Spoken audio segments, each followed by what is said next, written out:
Hello, everyone, and welcome to Pathways to Knowledge.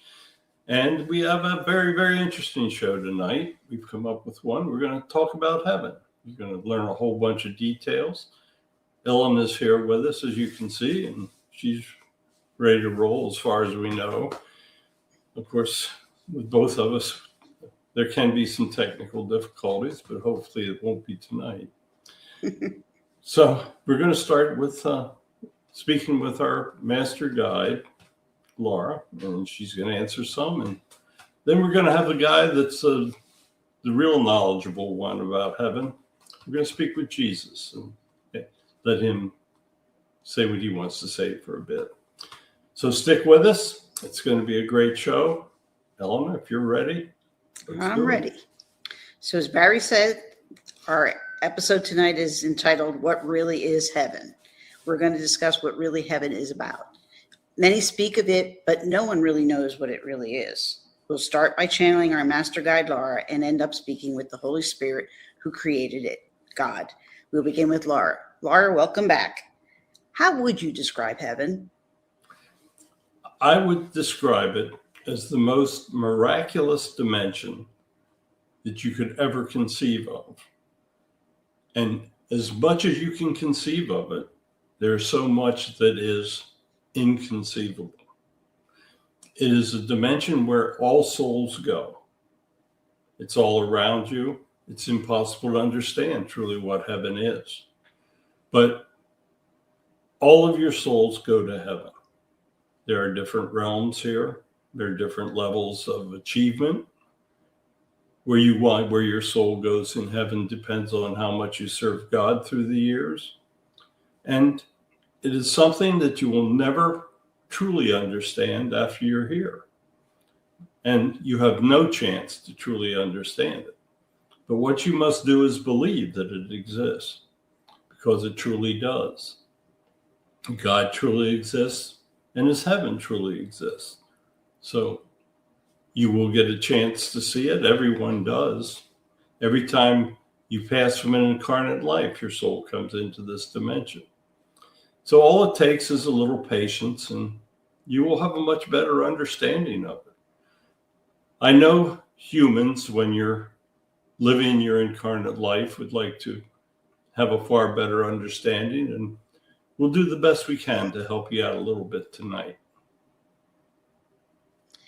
Is there any way you can prove heaven exists? Actually, there is. Many people can see spirits. We refer to them as ghosts. If there was no afterlife, no one would ever see a ghost. So spirits can be seen when they're in heaven. Angels come to you all the time. You might not realize you're seeing an angel, but a human form may appear, and that might be an angel that's sent back to help you out. So if you think of it in those terms, there has to be an afterlife. So if you refer to it as heaven, there has to be a heaven. Are there any basic rules in heaven? Yes, there is no time. There is no hatred. You have to get along. You have to accept the guidance that you're given. You have to accept what your guides have told you about your past life, because it's the truth. You cannot lie in heaven. And what you can do totally depends on how you have been able to advance through the realms, and how you've served God, and how you've become closer to him. So there's only a few basic rules. Your soul has free will. It just does not have the type of free will that you have in an incarnate life. Because up here, everything is perfect. There is no hatred. There's no anger. So besides that, it's pretty much the same free will that you have when you're serving an incarnate life. So why is there a need for rules if there's no way of breaking the rules if everything is perfect? That's like having a chicken and an egg, isn't it? Yeah. So when you decide which came first, you can ask the question again. Well, what happens if you do break a rule? You can't. I don't know about that one. I can't imagine somebody, all the billions of people, hasn't broken a rule. Well, if you break a rule, we can always do a rejudge, and you can find out that maybe you'd be better served in a lower level. Okay, that I could go for. How did humans first learn of the concept of heaven? Humans, as they progress through the different stages, the so-called missing link, God stepped in and gave evolution a bit of a boost and helped them. But as the brain started to mature, it could comprehend things were taking place around them. For instance, primitive man saw ghosts. They had a hard time putting it together and realizing what it was. But they realized that there was something special, that after death, your soul did something. They didn't know what it did, but they knew that there was a progression. Native Americans, they thought that they would face their enemies. So quite often they would mutilate the bodies of their enemies so that if they had to fight them in the afterlife, they would have an advantage. The pharaohs of Egypt, they took all their great wealth and put them into tombs because they felt that their spirit was going somewhere and they wanted to have the same wealth that they had in life. So no one ever really understood the afterlife, but they realized that things were taking place around them, that there had to be, shall we say, some type of energy that was creating it.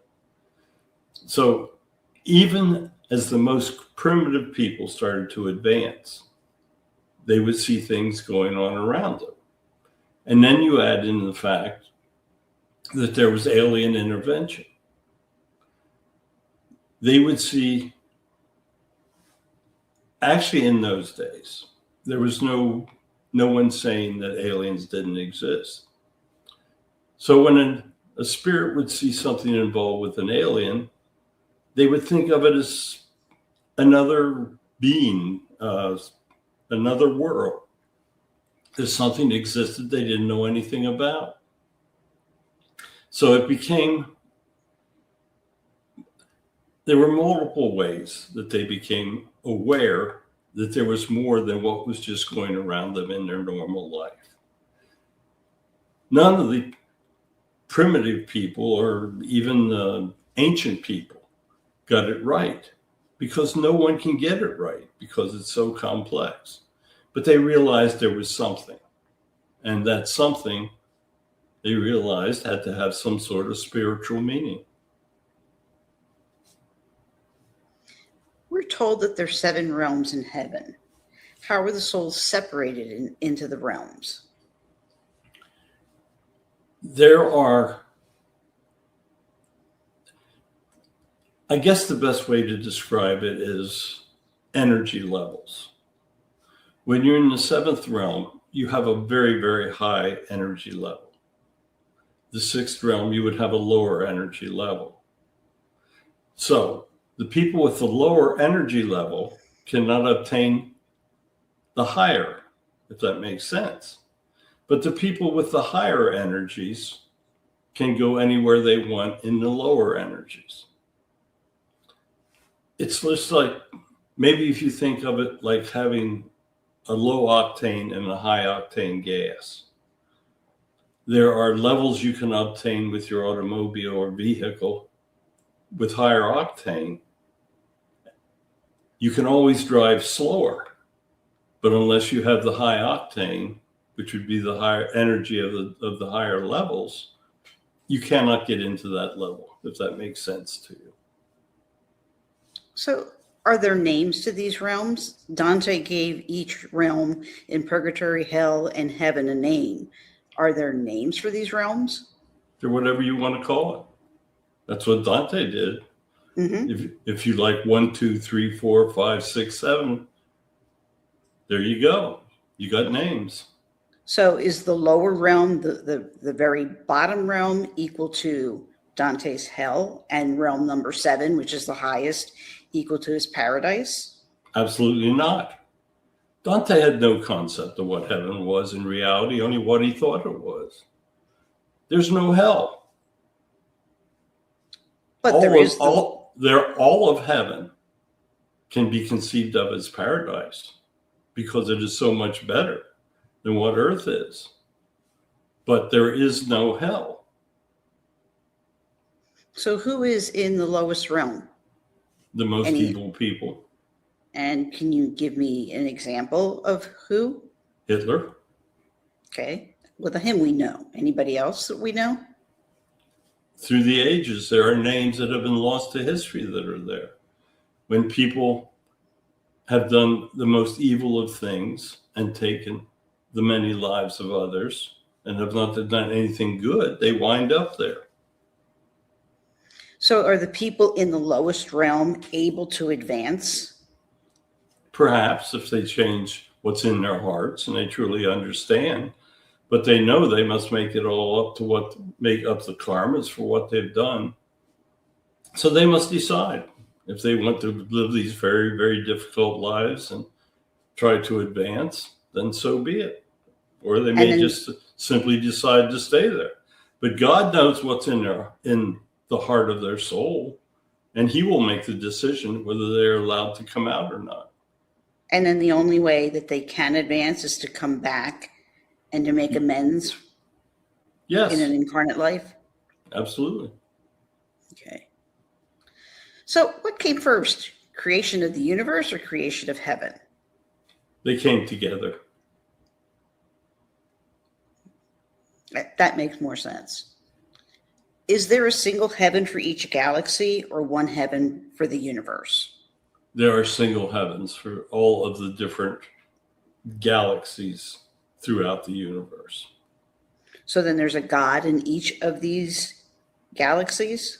Correct. So is there one God that they all report to? There is a seniority of gods. There is not one universal God, but there is a seniority. The gods that are in the older galaxies have more seniority than the ones that are in the newer galaxies. Did the older gods create the newer galaxies? No, all energies were created equal. So if each galaxy has a heaven, how do they differ?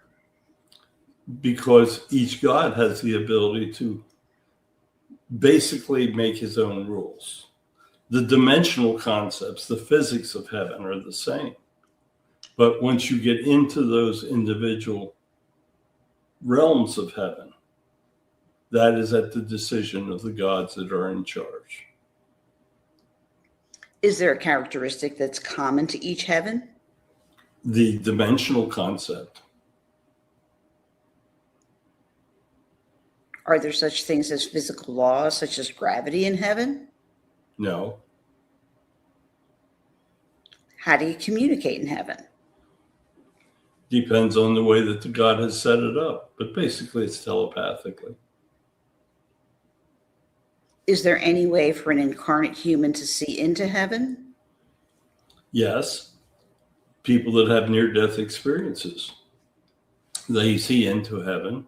It's possible that individuals that are very psychic, maybe in their dreams, they're actually seeing into heaven and what is taking place around them. When you're having a conversation with a soul that has passed, you're having a conversation with a soul that is in heaven.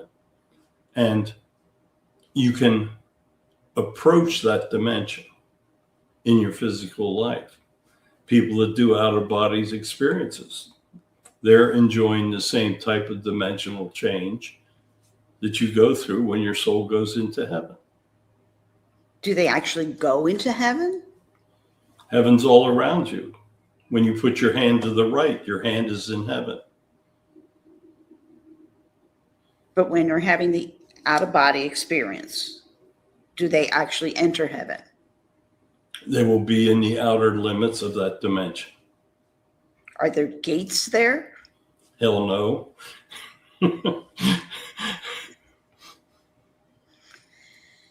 I guess the human mind can't wrap itself around that. That's exactly correct. So without friction of hardship, passage of time, or threat of loss, how do the souls maintain a sense of purpose and growth?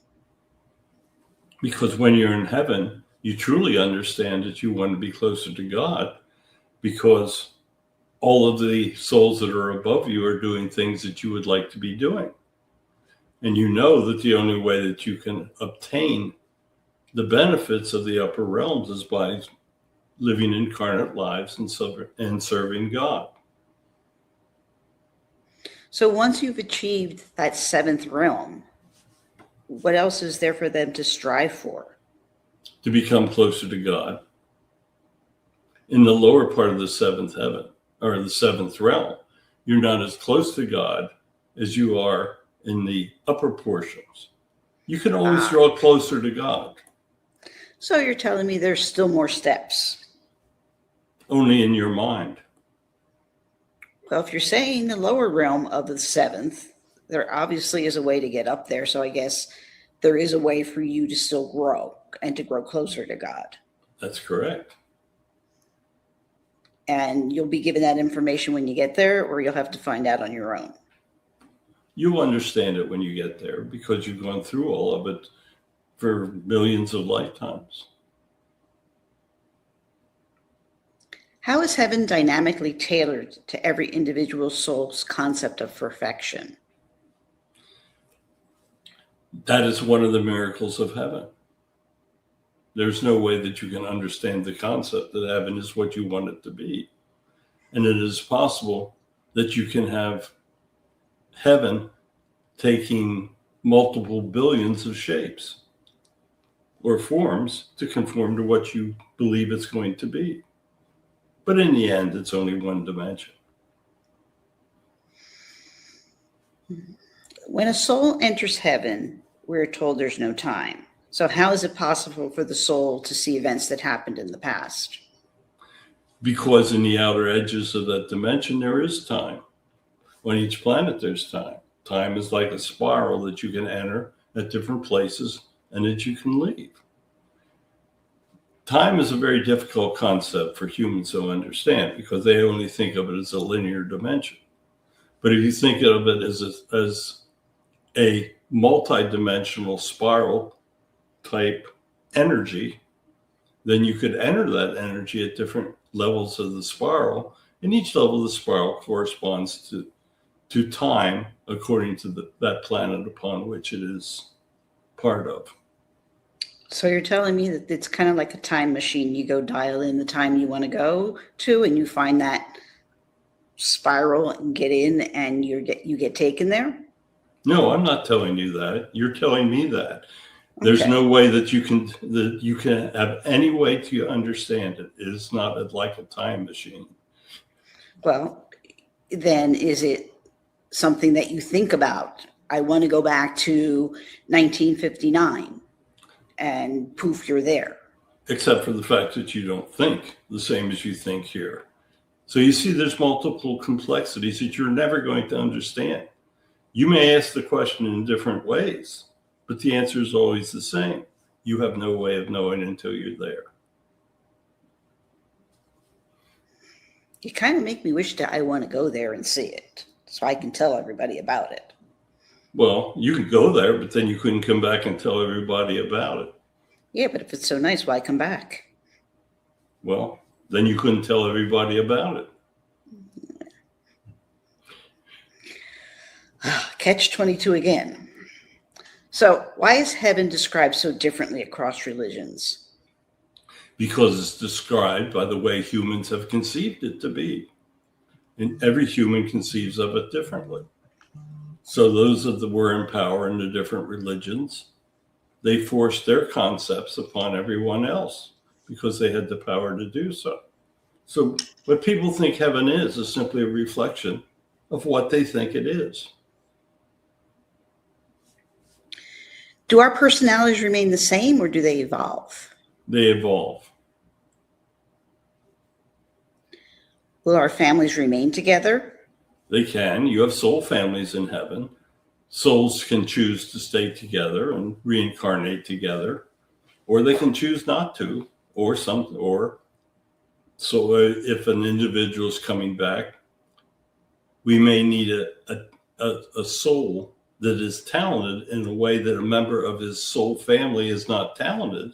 So we'll go to that soul and say, can you come back and live a life with this individual?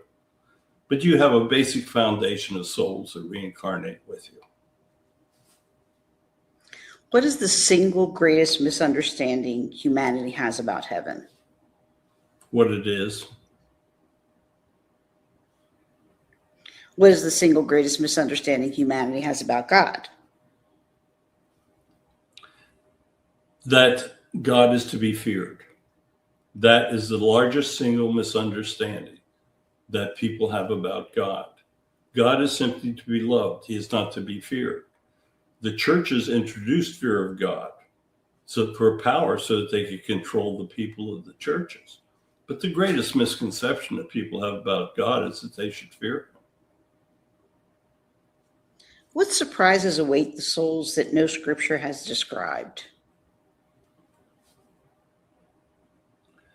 They will be the souls that do not believe in an afterlife are going to have a complete shock to find out that there is still activity going on after their passing.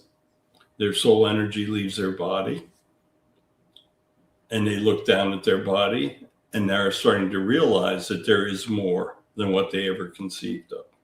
But if they thought there is nothing, for a period of time, they will probably enter nothing, because that is what they think that heaven is. Since there is no heaven, there is nothing. People that think that they will be greeted by their family members will be there to greet them. So it's what you think it's going to be. So an atheist who does not believe in God or in heaven is going to generally have a quiet time when their soul leaves their body. What question should we have asked about heaven but never thought to ask? You should think to ask why it is that God created a situation where your entrance into heaven is dictated by your beliefs. Why would he use that concept as a foundation? God could have presented a situation where everyone believes the same about heaven. But because people don't even have to believe in heaven, he has created the great challenge into how you develop your concepts in your mind. And that ties back into the importance of free will. Keep in mind, there is nothing simple about this conversation tonight. Heaven is the most complex thing that you can ever conceive of. If there is something that is inconceivable, the complexities involved must be almost infinite, which they are. What happened to those who lived good lives but never believed in God? They are treated differently. They did not believe in God, but they followed his commands. So when they enter heaven, as long as they never led others away from him, they are treated essentially the same as if they believed in God. Because there are many people that do not know God ever existed. The most primitive people that live on your planet have no concept of God. They have a concept of spirit. But just because they simply do not believe in the God that you believe in does not say they're going to be treated differently, because how they are treated when they enter that dimension of heaven depends on how they live their lives. If you intentionally do not believe in God, you made a decision he does not exist, and you lead other people away from him, then you are creating a situation for which you will be judged. But if you never know that something exists, but because of the situational awareness of help that you're receiving that you're not aware of, and you choose to live a good life. Primitive chiefs in tribes that have never heard of God serve their people. And when they return, even though they never thought of God as such, as you think of him, they are given a very good judgment, just the same as if they had known the God that you know and had believed in him.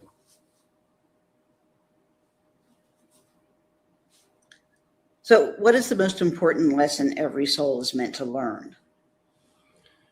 That they must live a good life. If you live a good life, show love to others, help others, do what you can to advance other individuals in their lives, then you have learned one of the ultimate lessons. An ultimate lesson is that you should never lead anyone away from God. When you're doing that, you're harming the lives of others because you're depriving of them of the understanding that they needed to believe in God. So there are multiple things that are very, very important. But building the foundation of faith in God, that is the most important thing you can use your free will to do. Do you have a final message for us? Yes, heaven is the most complex thing that you can ever conceive of. But what you should focus upon is the absolute simplicity of what you have to do to advance in heaven. The simplicity is that you must live a good life and help others. You must accept the law that your soul will enter heaven.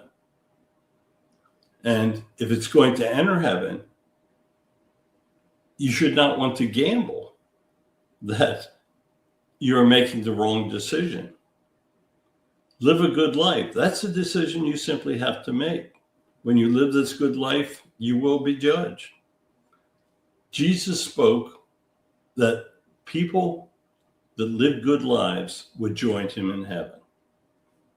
That is a very, very simple, common sense, logical thing.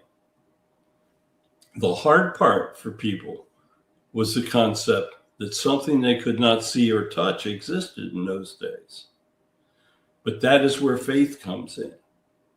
You must believe, and you can look at all the miracles around you. The birth of a baby. From 2 cells come billions. That's a miracle. The trees, everything that you're looking at is a miracle of God. So open your mind to all of the miracles that are around you and understand the fact that you are simply sent back to become a messenger or, shall we say, a servant of God and of showing love and helping others. So the whole thing is really very simple. You don't need organized religions. They are very good. They can serve great benefits. The charities can do much good for people. But organized religions can also put you on a path that takes you away from the true understanding of God. The great simplicity. Service of God does not have to be complicated. You pray to him, you ask what you can do to help serve him, you will receive answers, guidance, and you go out and you do the best you can do to serve God by living a good life. What could be more simple? Yet we take the concept of heaven and turn it in, and even though heaven is the most complex thing that you can ever conceive of, it can also be the simplest. Thank you, Laura, for all the information you've provided us with tonight. Next, we're going to speak with the Holy Spirit who created heaven, Jesus, who is God incarnate. Father, what would you like to tell us about heaven? I think that Laura did a fantastic job of laying a foundation of both the simplicity and the complexities of my heaven. Heaven exists for all souls. Heaven is your home. When you choose to become an incarnate life, a human, you're in a temporary home. You're given a body to encase the soul. And then you are given time to make free will decisions. You're given time to learn the lessons that I would like you to learn. Lessons of life, lessons of helping others, lessons of doing all of the things that help others to achieve knowledge in heaven and in God. So it can be very, very simple. It can be very, very complex. Humans like to make things very complicated. Humans like to come up with laws that they think can never be broken. They come up with physical laws of nature, and they say that these laws are absolute. But when you enter heaven, you find out that basically none of the physical laws that you know in a human life are absolute. The only thing absolute are the laws of God.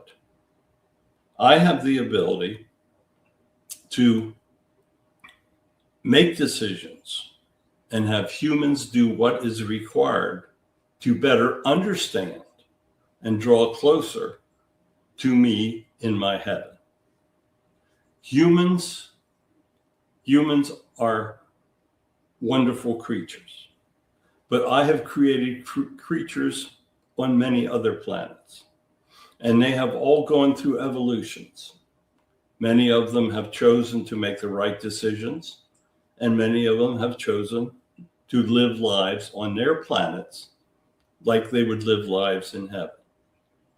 Many have failed in making those decisions, and many cultures are now extinct. So human evolution, I consider it simply drawing closer to me and following the common sense suggestions that I give everyone for a good life. That is the most important thing that I want humans to do. I want them to come back and evolve. And through evolving and understanding, each individual soul draws closer to me. And to draw closer to me, you must have an immense amount of understanding in what is good and what is bad. So my heaven is your eternal home. You have eternal life through your soul. Your human life is incredibly finite. It is very short. And I intend it to be so, because a soul can only learn so much at a time. It is restricted. As you increase your abilities and rise in the realms, your souls are capable of learning more during incarnate lives. You can tell individuals that were sent back from the 7th level, some of your greatest brains that ever lived, the Beethovens, the great artists, the Da Vinci's, the Socrates. These people achieved great things as humans because they had great intellect. When a person is sent back from the upper levels, they are more trusted. So we trust them with intellectual capabilities during their human lifetimes. So you will find that many of the people that have true intellectual knowledge were sent back from the upper levels.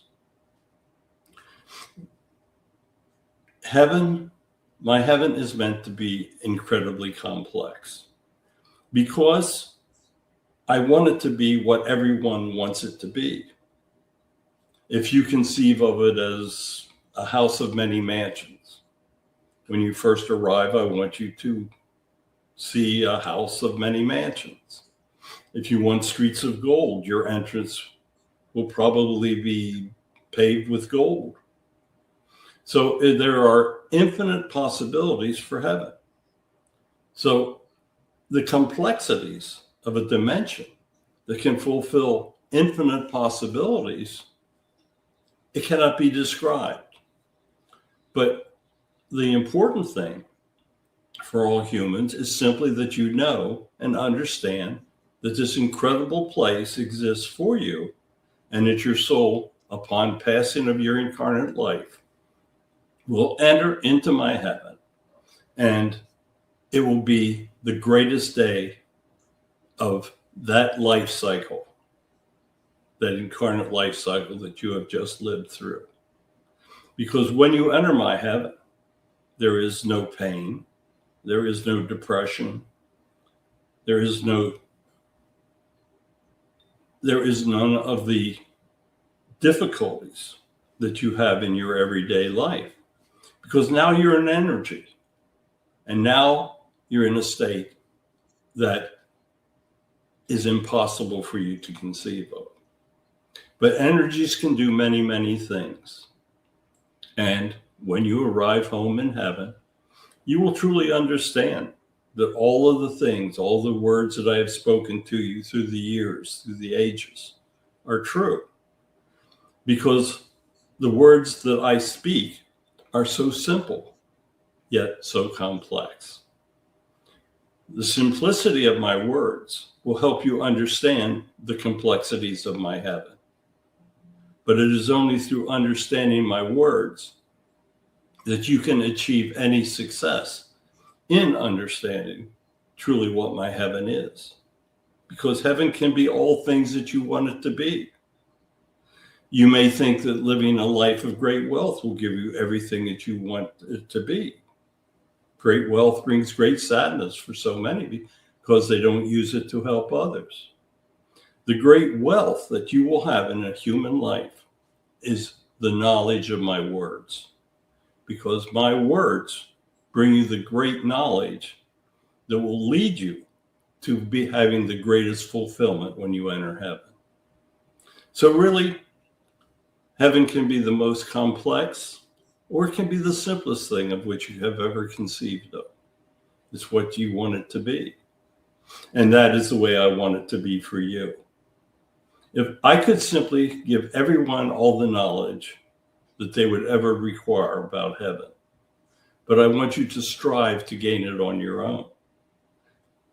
Because by gaining this information on your own, you will find that it only can be done by serving me. And by serving me, you accomplish the greatest thing that you can do in your incarnate life. So that is the great circle of knowledge. It all starts and ends by fulfilling what I would like you to do in your life in order to serve me to the best of your ability. So I know this was a very complex subject to discuss. I know that Barry had a great difficult time putting some of the questions up, and that you have so many questions yourself that you want answered. But they're never going to be answered to the degree that you want them answered, because the only way to answer these questions is when you return. And there's no rush. Make the most of every day that you have in your human life and do the best you can. And when you do the best you can, you will become closer to having the knowledge that you seek. So thank you so much for allowing me to come through tonight. I thought that it would be very interesting to maybe approach the complexities of heaven from a different direction. I hope that all of you have enjoyed our words, and I hope that all of you contemplate about what you heard tonight. A lot of it was very complicated. Maybe take time and listen to the show a second time. You will find there is information there that you didn't fully grasp the first trip around. So thank you so much for giving me the opportunity. listen to my words. Barry brings them to you on Wednesdays. All of the shows that he does are devoted to helping you better understand me and my heaven. So I am blessing everyone that is listening tonight. Thank you so much, and have a blessed life. Thank you for your wonderful information and message. And hopefully many will be brought closer to you by our show tonight. Yeah, pretty good show. Yeah, I can tell because my nose itched through most of it. So You're starting to get me. Mine is my eyes. well, that energy is real. I mean, people, they cannot comprehend the energies that we feel when we do this. It's an incredible miracle. So anyway, I thought we came up with a pretty good one tonight. Hope everybody enjoyed it. And Laura's coming back again, right? Sometime. She's actually available most anytime you want to talk to her. But don't know what we'll do next week. We'll think of something. They put some pretty good ideas in. So, Ellen, thank you so much. Thank you. We'll talk to you next week. Yep. Bye, everyone.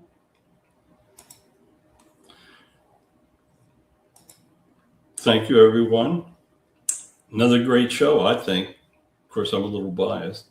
We'll be back again. Talk to you next week. Tell others about us. Tell about all of our shows. Help bring them closer to God. You'll be doing them a great favor.